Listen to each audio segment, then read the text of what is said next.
Golf R. A lot of people have been asking me, Calvin, what's going on with the Golf R? What's happening? Have you had it retuned yet? And the answer to that is no. I've been daily driving, I say daily driving it, getting as much use out of it as possible because I've been bedding in the new engine and the new clutch packs since June. The last time you saw this car on my channel was back in June for my car event. We got it ready for the car event, so it was looking good for the show. And since then, I've just been running around in it to do that bedding in mileage. So currently at VRS in Northampton, and we're going to go through what needs doing to the car.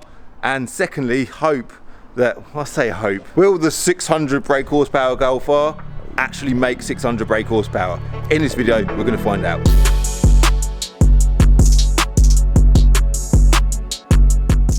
Right, Will, this is quite a big moment for the channel, really, isn't it?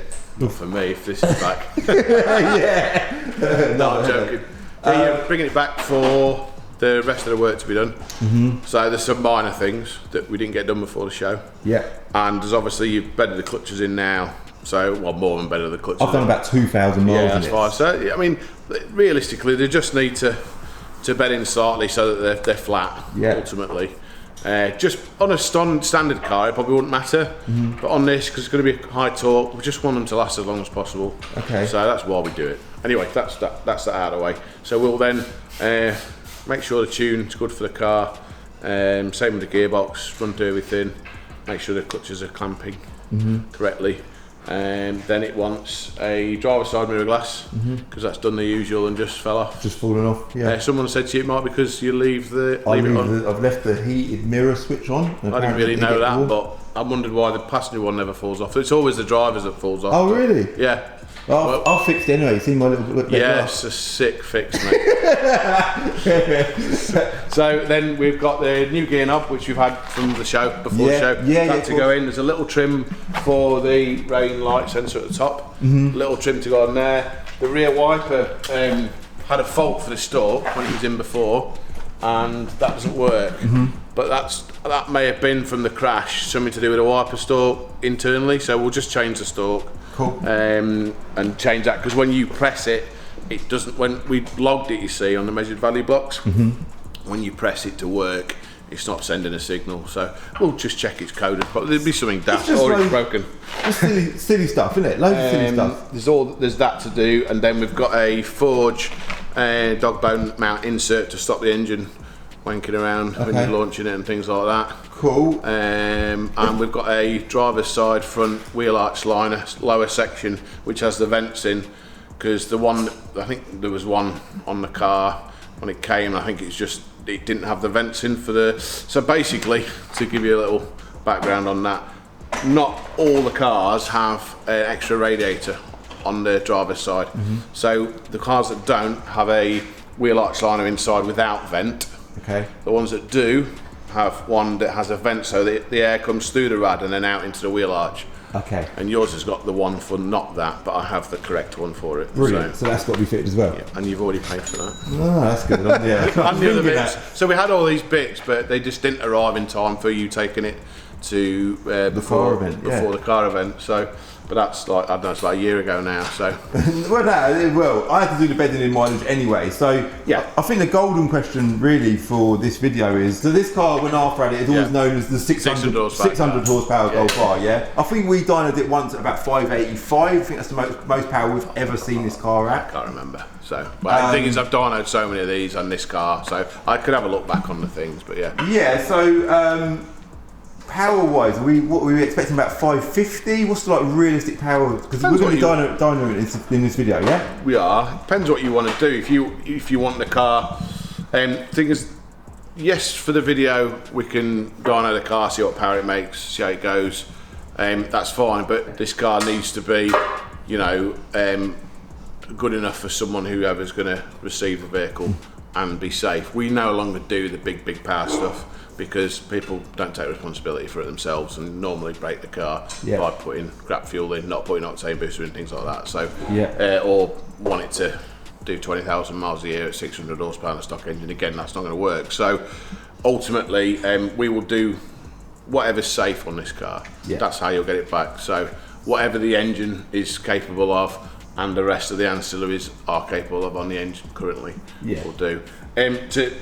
When obviously back in the day when everything has been developed, things like that. People running the low pressure fuel pumps at like 3 bar, and it should be 5.5 bar, things like that, and then that would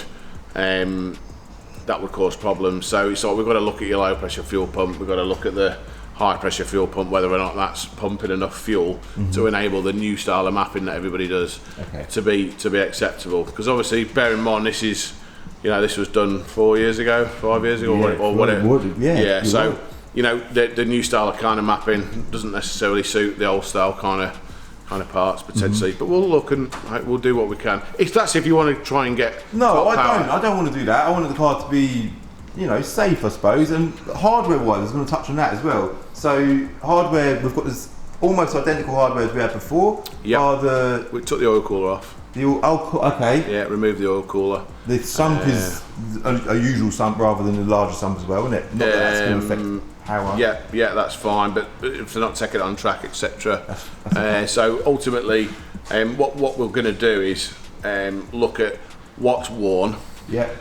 Because it's 4 years old, been thrashed and all sorts, and what it's still capable of. Because the in-tank pump now might not be capable of doing the big power figures, because you know there's a filter system in it and it's probably blocked a bit, or the pump's tired because it's running flat out all the time. There's things like that you got to take into account. The high pressure pump on the engine, the same thing. So obviously everything wears, or everything can wear, so we'll just see where we're at with it. V-Hot Performance have provided us we've got to test the intercooler as well. Because that's a different part. So we'll see where we're at, but obviously we'll leave the car as it is, and then we'll start with 2 bar of boost.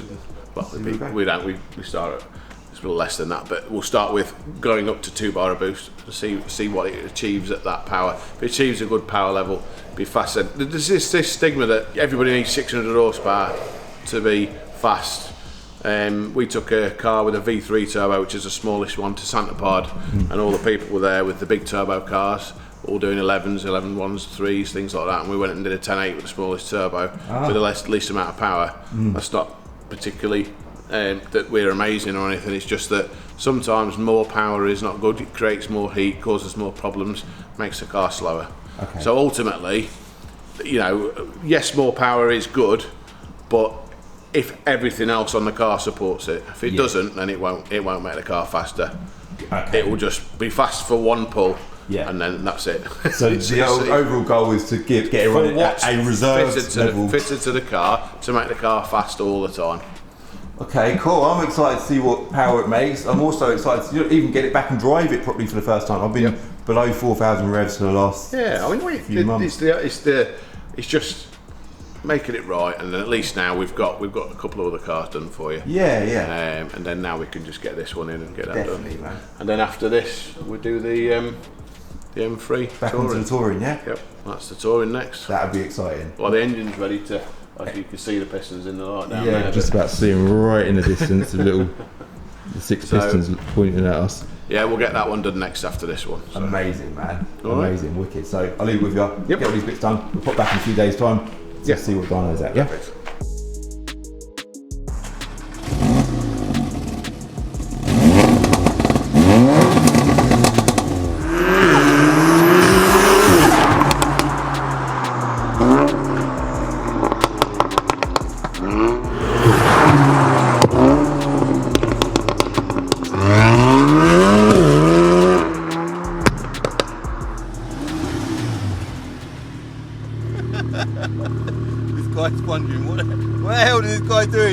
Coming back to me now. It feels like I haven't driven this car. I haven't. I've been driving this car for the last God knows how many months, but it has not been driving the way it's driving right now.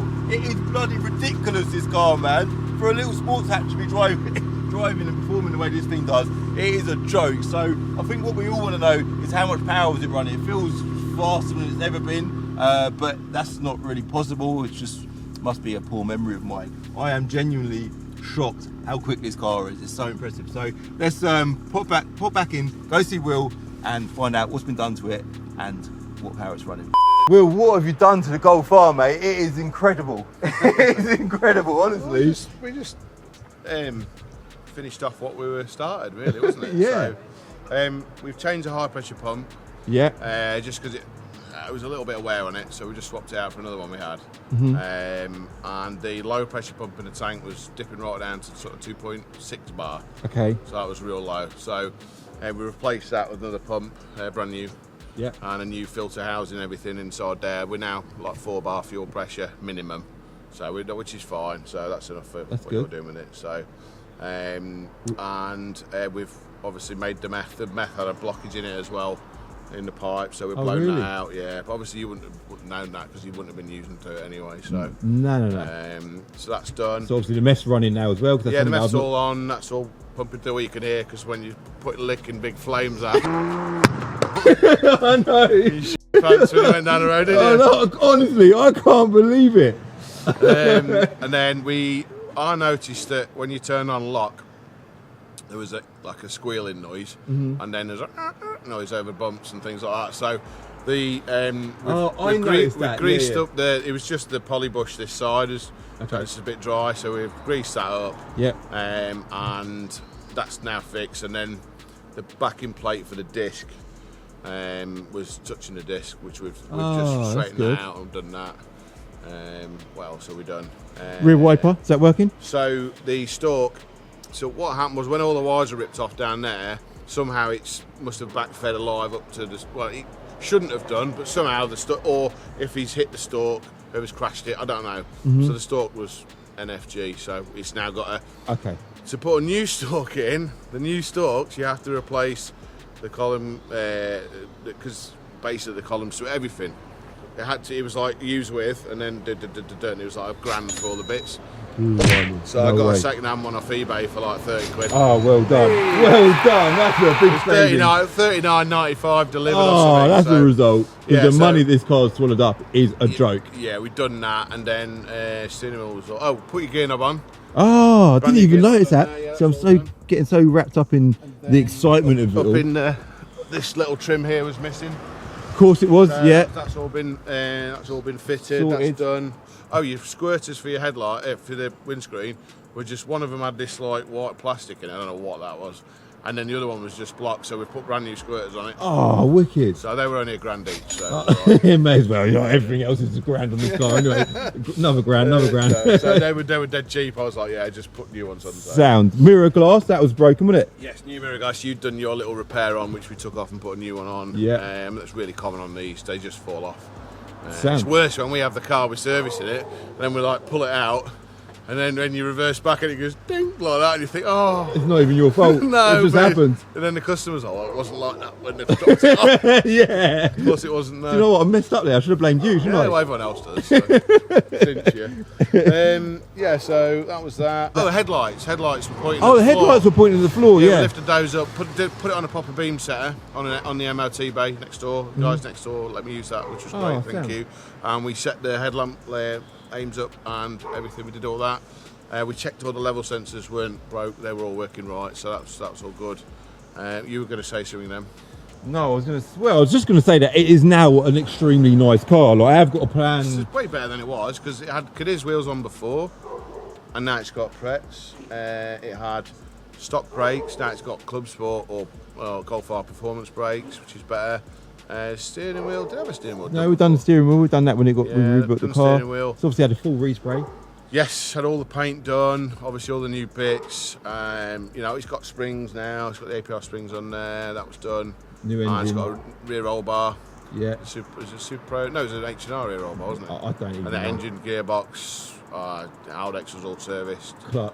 New clutch in the box. And it goes off, doesn't it? It's all right. Sorry. It does. It does. I am literally, I'm buzzing, man. So we're not at the horsepower that it was. Yeah, let's talk about horsepower. This is the point of the video, isn't it? Like I said to you, because you were like, oh, really? I was like, look, it's no point having it to do what you want to do with it. I don't know if you've told anyone what you do with it, but what you want to do with it, that's not suitable. So I've made it. It's 430 horsepower, but it's fast.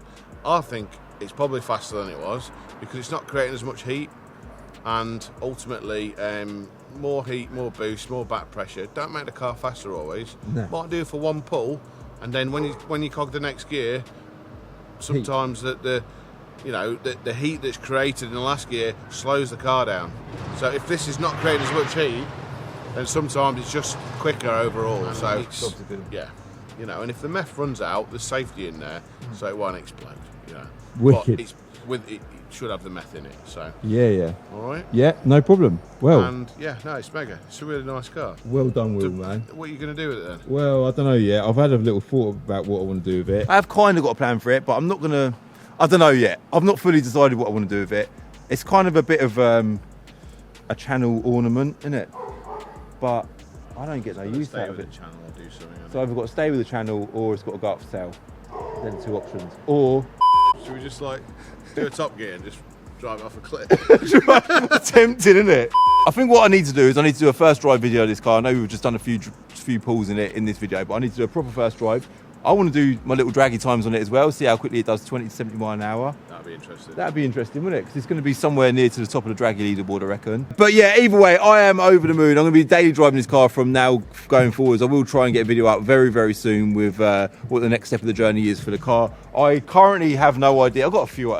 yeah, we'll just see what happens. But like I say, I am just super excited to just drive it, enjoy it, and have it back in my life running at its full capacity. So yeah, 530 brake horsepower. That is a lovely power figure. A big shout out to... Just literally started off, as soon as I grab the camera and hit record, it's just... They're having a little refurb at VRS, by the way. I will update you lot on that at some point soon as well. But a big shout out to V Hot Performance. They supplied us... No way, did you see that? That was an RS4 saloon. That is my kind of project. Yeah, V Hot Performance supplied us the intercooler. If you're looking for an intercooler for your Golf R, I will link them in the description below. They're proper cool guys, very nice people, and you can see they clearly do a good job, all right? So I'll link them in the description below. Link VRS in the description below as well. Thanks for watching. I hope you liked this video. The Golf R is now back in my life. Hit like if you liked it, hit subscribe if you're new, and I'll see you in the next one. Bye.